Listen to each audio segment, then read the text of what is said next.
Boche Gold and Diamonds. Buy now, pay later.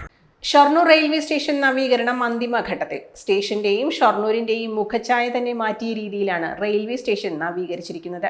പ്രവേശന കവാടത്തിൽ വരാനും പോകാനും 2 പാതകൾ ഉൾപ്പെടെ പുതിയ രീതിയിലാണ് സ്റ്റേഷൻ ക്രമീകരിച്ചിരിക്കുന്നത്.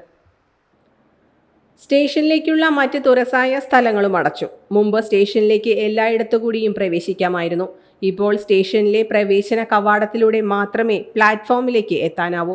ഇതിനായി സ്റ്റേഷന് മുമ്പിലൂടെയുണ്ടായിരുന്ന പാതയുൾപ്പെടെ ഗതി മാറ്റി നിർമ്മിച്ചു.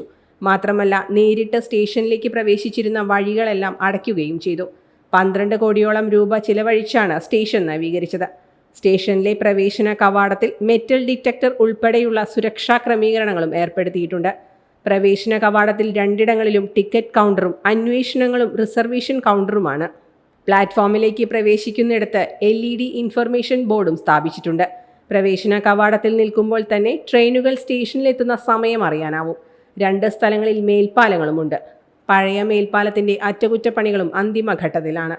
2 മേൽപ്പാലങ്ങളിലും ലിഫ്റ്റ് സൗകര്യവുമുണ്ട്. നിലവിലെ മേൽപ്പാലത്തിലേക്ക് കയറാൻ കൂടുതൽ നടക്കണം എന്നതാണ് ഇപ്പോഴത്തെ പരാതി. പഴയ മേൽപ്പാലം തുറന്നാൽ ഈ പരാതിക്കും പരിഹാരമാകും.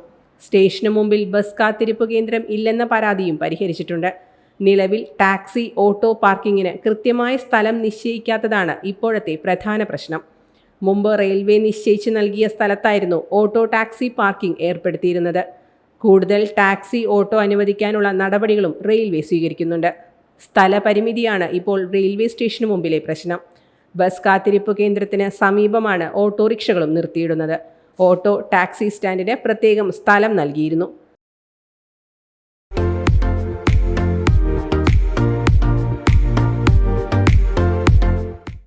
Dot view news. കാഴ്ചകളാണ് ലോകം. കണ്ടു തുടങ്ങുക.